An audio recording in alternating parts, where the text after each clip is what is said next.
Hello and welcome to the Roundtable for Red Dirt D&D. I'm Michael Cross. Johnny Payne. Brooke Bullock. Connor Shenold. Ash King. And Carrie Hester. And welcome. Boy, what a great episodes 5 through 8 were so much fun. Connor, first off, thank you for DMing.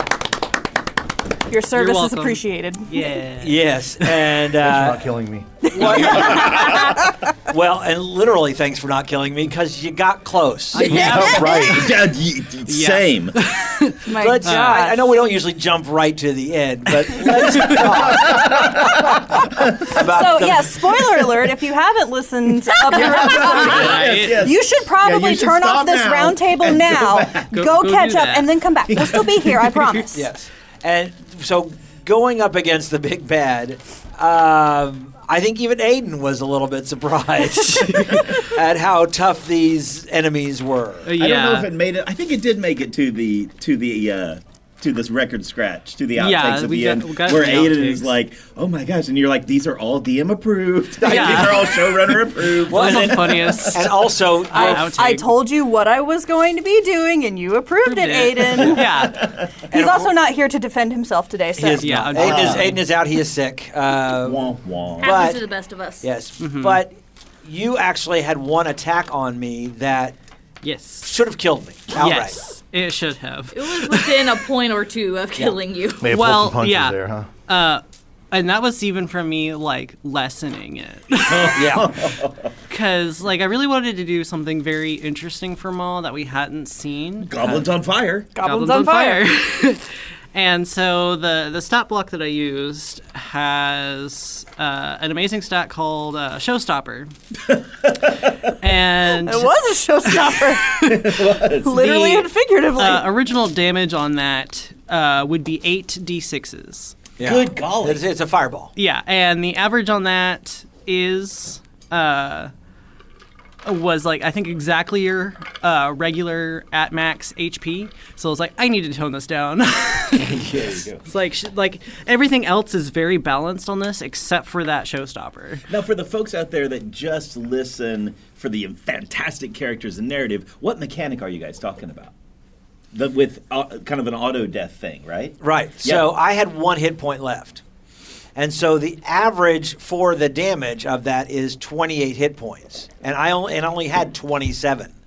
It's maximum. So had I been hit with 28 points, I would have died outright. If Yeah. you go negative, the number that your maximum is, you're full on dead. No Yeah. death saves. No. You're Just done. dead. You're dead. Yeah, that's always the thing that makes me laugh. It's like, the first time D&D kids who it's like the first time they hit 0, they're like, I'm dead outright. It's like, no, you're not, honey. Yeah. No, You got a you're not. chance. You still have a chance to come back. That being But said, if a piano drops on you from that could take you over your Yes, back. Yes. exactly. And Now old school D&D, the original Advanced Dungeons and Dragons, that was exactly what happened. Is that you would once you hit 0, you were dead.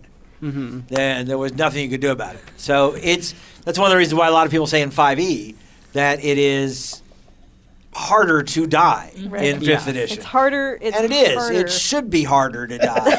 Yeah. In my world, Back in my day. it's near impossible to die in 5e. And then I started playing with Michael Cross. Yeah. It's true. It's like, it's fine, you'll live forever. And then That's or try playing with my son Aiden. He's You are right. He's the killed killer. me. I think he's killed me 3 times. you're the dyer, he's the Like so killer. many Of course, times. I think I've killed him 3 times too. So he it's doesn't play okay. favorites, that's good. Yeah. Just it evens out. It's fine. Yeah, and so, but it's the reason, and it should be harder because 5e is supposed to be more action, adventure, superhero type of characters. Stories. Yeah. These are characters that are larger than life. So how boring would it be to watch a Marvel movie where within the first 5 seconds all the major characters died? Right. You know? That security guard of that science lab killed Loki. Yeah. Yeah, He got the good shot, and then with his taser. well, There's a Thor moment. The security How dare guard you rolled a threaten me 20. on- Yeah. So sometimes it is okay for the DM to fudge the roll. If you don't feel like that's going to work for your story, then there's absolutely no reason why you can't do that. And, Yeah. and that I think that Connor kind of proved that right there. DM tip number 578. Yeah. You can still be threatening without being outright hostile to the party. For more DM tips, check out A&M Talk D&D every Right. Tuesday night on Twitch. Well, and it was something that, again, in my most recent Dungeon Master blog over on the Patreon, that was one of the things I was talking about. Is like, there's 3 basic styles of DMing, and it's like you don't have to be the type of DM who just wants to murder everybody. It's fine. Sometimes it's funner if your party gets to live. Yeah. and sometimes you can find ways to bring them back if you need to, and sometimes you Have to deal with have those consequences. Right. have to deal with consequences. Well, like, so in my Icewind Dale regular Saturday night group, literally the first session, our wizard is on watch, rolls a bad perception, and gets killed by a snow cat. And the at crap level cats. 1, you only, as a wizard, you only have 6 hit points. And the cat our DM rolled really good on damage and hit him for 12. And so he should have been full dead. I was up next in initiative, and our DM essentially lets, if you can get a good hit in on this snowcat, then I will essentially play it off as the cat didn't get to close his mouth all of the way, or because it would not be fun. yeah. We're 15 minutes in Right. to have this, and Jacob had he had so much backstory for this character. He had Yeah. spent hours working on this character, and to just have it immediately dead. Yeah. And it was he was our only our only character with an intelligence over a 10. So we. Smartest Yeah. guy in the party, dead. And so my half orc barbarian got a good head hit in on this cat. I think I killed him in my turn, and so we said, okay, wizard's not dead, only mostly dead. Mostly dead. Are you listening, Mark Coffrin? I know. Well, of course, I have the exact opposite story. I was running one of my infamous 12-hour hardcover in an afternoon New Year's Eve thing. My buddy Jeff literally killed him within the first hour. Yeah, and he had to make a new character in He the was next like, few minutes. because I was like, oh no, and he was like, it's fine. I'll just sit over here and make a new character real quick. And it was my just fault keep going. that happened because I went off Yeah. I was the rogue. I went rogue and kind of went away. And he decided to go help the rogue and make sure. And some wolves popped up and he jumped in front of them. No. They jumped in front of me just to protect me. Aw. And they rolled a 20 and just. I crit on him and just Yeah. no. I always Yeah. think it also. He's also one of my best friends, so I can get away with it. Yeah. It's on the DM of oh, I feel terrible if I kill this person. Well, then don't kill him. And so, but at the same time, it's the story would kind of benefit or what Right. have you. So I learned this from a vampire thing that I'll mention here in a minute. Is I'll go to the DM or GM or whoever and say, if my character dying would benefit the story or make the combat more real for Right. the other players because they're just doing Yeah. whatever. If somehow I can benefit the game or the story, Right. kill me. I got a new character on backup, whatever. Yeah. In Vampire, there was a merit and flaw system. So you could get these tiny little bonuses if you took these tiny little flaws. And one of them was it called Dark Fate? It was a 9-point flaw, which gave you 9 points of merits.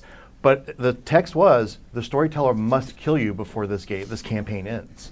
Oh, So man. you go into it Yeah. with the rule in place. But they didn't for the Nathan take DM that to one kill you. time during Well, Werewolf? and some of the I think fun so, things, yeah. when you know you're gonna die, you don't hold back. If you're not worried about your character living to Yeah, the next I session. wanted to die at a certain time and not Right. yet kind of thing. So that's what kind of reeled me in. I wasn't just out there guns blazing, Yosemite Sam style. Right. Pew, Rootin' pew, tootin'. pew. So getting back to our show, Back on topic. because that's what If I you do want to hear here. the actual part of the round table, that's coming up for Patreon. So talk to us about going into episode 5, that starting with the goblin tracks. So I really wanted to introduce you guys kind of right up front to the main conflict without really fully revealing. They found me. I don't know how, but they found me. Sirens again. Yeah. Without fully showing my hand, you Yeah. know. I was like, okay, I don't know how to make this any less complicated than just two groups of goblins fighting each other, and then me describing how different they are from each other. So it's the Hatfields and the McCoys all over again. Yep. Yeah. And And we had some Eastern style dressed goblins that kind of closer to Ventura / Last Stop. yeah, a little Clue number 1. little extra Yeah. hint for the audience if you listen to campaign 1, especially the first few episodes. Yeah. It really made a lot of sense from a world building standpoint that these goblins who are frequently trading with these gnolls would adopt, because they're trading. So they're like, hey, give me some of the fabric that you have for this shiny moon and stuff like that. So it makes sense that that would be reflected in their, not just in their dress, but in their culture. Because Yeah. when we go into their burrow later on, some of those things also exist there. So that was really great from a world building standpoint. Thank you. Yeah, it was a wonderful way to introduce us into this kind of world that was going on, and a throwback for those of us who remember, who were there. So if you haven't listened to Campaign 1 yet, well, you could. I understand. Binge the I think you entire should. thing. It's there. only going to take you about 3 days. I understand it's 118 episodes, but hey, They're short. But Go- you never go- have to be worried about cliffhangers. or if you want to understand the first 5 through 8 of this episode, go back and listen to episodes 1 through 4. There you go. Wow. Of Tales from the Caliban Frontier, because that's where we will get introduced. You get introduced to Pa, but first off, we meet these wonderful goblins, where again, typical Red Dirt D&D, these characters that are typically or species that are typically evil, we are now introduced to them. They are actually friendly. They are actually trading. Well, it's more that they're just people. Yeah. And that's There's good kind of people really and what bad I people. wanted to do, is because, like, unfortunately with, like, D&D, goblins always get very badly stereotyped. And I was like, there's no need for that. Not every, like, race is going to be pure evil. So I wanted to really have that, like, even Ma has her own reasons for why she's doing stuff. Right. It's not because she's evil, it's because she's wanting to protect her own. And And there's a sense of tradition also Yeah. of who they are, and that's unfortunately that's what makes people sometimes evil. Is I'm sticking to the way we've always done it. Yeah. And the beauty of the other clan is that they are going away from, they are doing something different and new. Yeah, and I really just kind of wanted that to be kind of front and center of just, here's two different goblin groups. How are they different? Why are they different? What are they doing that's different? And really trying to show the difference between the two. I know from episode 8 we don't get too much of how Ma runs her thing, other than just a couple of hints here and there. But hopefully episode 9 will kind of also start to show a little bit of that. Right. All I know is first black dragons are friendly, and we have friendly Sasquatches. Now goblins are learning how to farm. We've had It's like the friendly world is evolving. I don't friendly kobolds, I know. friendly orcs. Yeah. The only time they kind of orcs get mad is when they're talking to their wives about Oh, you filthy one! I make my own deals. Again, if you have no idea what we're talking about, you can really do it in episodes like 2 through 5. Oh, yeah. Of Caliban this is Frontier. the early on stuff Right. in Tales from the Caliban Frontier. Because I really wanted that, like when we first started planning for this campaign, I was like, I kind of want to see what the Snaggletooths are up to. And then it was like, oh, we're going to be in the Ironwoods. And I was like, how do I get them to the Ironwoods? Storytelling. Yeah. And I love the fact that we're stuck in the Ironwoods Yes. now. Yes. So all storytelling has to take place here, and it's so much fun. We are running low on time, but for the first part of this, because we still have to talk about episodes 6, Or 6, episode 6, episode 7, episode 8.